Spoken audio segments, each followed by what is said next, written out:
kabila ng samut-saring mga batikos na ipatupad na ang K-12 program ng DepEd o Department of Education ngayong school year, nakapag-adjust na kaya mga estudyante at guro sa bagong curriculum? Live mula sa Quezon City, may report si Ruth Cabal. Ruth? Jessica, ngayon nga, yung unang school year na pinatutupad ng DepEd, yung kanilang K-12 program, yan yung nagdagdag sila ng 2 taon sa high school. Kanina nag-ikot tayo at kinamusta yung mga teacher at estudyante sa grade 7 o yan yung dating first year high school. Okay, ready? Go! Ganyan talaga ang buhay, lagi man sasabihan, pagkat ikaw ay bata at wala pang nalalaman. Di ito music class. Filipino ang subject na tinuturo ni Teacher Lucille sa mga estudyante niya sa grade 7 dito sa Manuel A. Rojas High School. Mula sa awit, nakapakinggan ko yung sagot nyo. Laging musmos. Sumailalim raw sa 5 araw na training ang mga guro para sa bagong sistema ng K-12.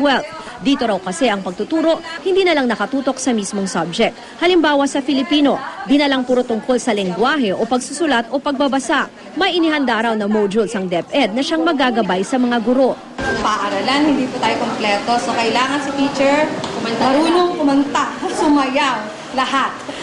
So ayan, nakalagay, kailangan CD player, MP3, kaya lang wala. Wala po. Meron ditong makukulay na papel. Ngayon, kasama yung art, kasama yung music, yung values, kasama lahat halos. Parang mas involved din sila. Yes, oo. Mas kasama sila lahat sa gawain.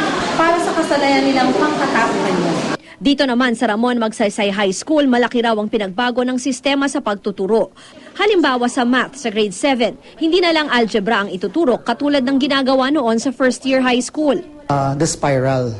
Meaning, ang start natin, mag-umpisa tayo with algebra, then we go on to geometry until statistics. Mas maganda ang foundation ng bata. Mas malinaw sa kanila yung connections ng mga math subjects natin. Dahil sa tila mas komplikadong subjects, naninibago pa ang ilan sa mga estudyanteng ito sa grade 7. Pero naiintindihan naman daw nila na mas mapapalawig ng K-12 ang kanilang kaalaman at karanasan. Medyo mabilis po kailangan po mabilis ang pag-pick up. Sa ilalim ng K-12 program, ang high school magiging 6 na taon na. Pero sa ngayon, hindi pa raw malinaw ang programa para sa grades 11 at 12 dahil sa training daw ng mga guro hanggang grade 10 pa lang ang naibahagi sa kanila ng DepEd. Sa eskwelahan ni na Teacher Lucille, ang modules na naibigay ng DepEd para sa first at second quarter pa lang. Dito lang ibabase ang mga lesson at wala pang mga textbook para sa mga estudyante. Unang-una yung materials namin. Kasi siyempre hindi pa naman talaga totally handa kami for that. Unless po yung bata, isa sa kanila, sila mismo magagawa pwede. Okay lang pa Xerox. Gastos nila. Oo. Yun ang iniiwasan natin.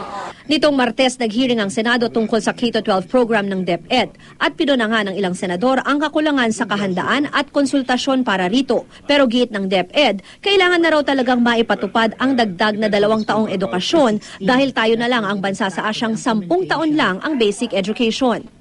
If the problem is the quality, then maybe you need to look somewhere else, like the lack of teachers.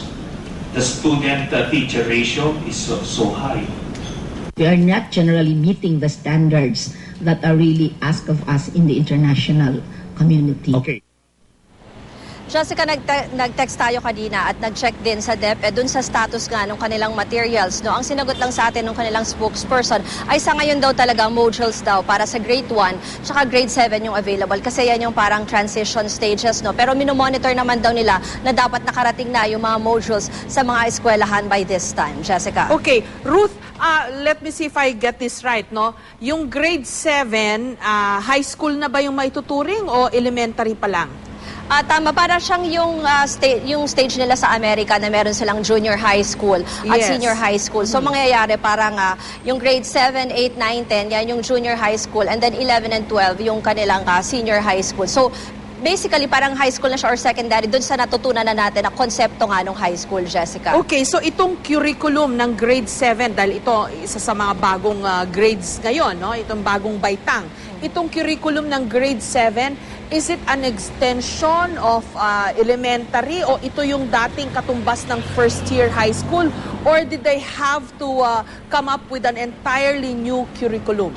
Ang kwento sa atin dun sa mga nakausap natin sa guro, medyo talagang bago. Ang curriculum niyan, like nakita nyo yung kanina, yung explanation nung isang math teacher, di ba sabi niya dati, usually ang first year high school, algebra lang yan eh. Pero ngayon, hahaluan na daw nila yan ng geometry and statistics para mapakita daw kung paano magiging connected itong iba't ibang subjects para mas magiging malawak yung pagtingin at yung pag-unawa ng mga estudyante dun sa mga iba't ibang subjects, Jessica. Okay, pero ayun nga ang parang maganda yung tanong ni Senator Trillanes kanina, kung ang problema ay yung quality of education, parang hindi ba dapat yung quality ang i-address at hindi through quantity o dagdagan yung school year? Tama, Jessica. Although ang sinasabi naman kasi ng DepEd, it's a work in progress. So parang gradual. At initial implementation pa lang naman ito. So within 5 years, kumbaga, kung aabot na itong mga grade 7, doon sa grade 11, doon pa lang talaga din nila talagang makakapa at makukumpleto yung buong programa nila. Ang sabi nga nila sa atin kanina, yung mga teachers, no, hindi pa rin nga daw nila alam kung ano yung sasakupin ng 11 and 12 kasi nga hindi pa raw yan na ituturo sa kanila ng DepEd. So parang, yun na nga, it's a work in progress. So titignan pa rin daw ng DepEd kung paano nila mas mapapabuti itong sistema na ito ng K-12, Jessica. Okay, pero yung grades 11 and 12, hindi pa in-implement ngayon, di ba? Jessica, wala pa yun. Kasi ang mangyayari, yung mga grade 7 ngayon, hihintayin sila makarating hanggang sa maging grade 11 sila. At doon yung unang taon na magkakaroon tayo ng grade 11 at grade 12, Jessica. Okay, so yung mga fourth year high school ngayon, they will still graduate and move on to college next year. Tama? Jessica. They will not be required to undertake 2 more years of high school. Ang unang makararanas o unang batch na makararanas ng grades 11 and 12 ay itong mga grade 7 ngayon. Tama, Ruth? Tama, Jessica. Okay, maraming salamat, Ruth Cabal.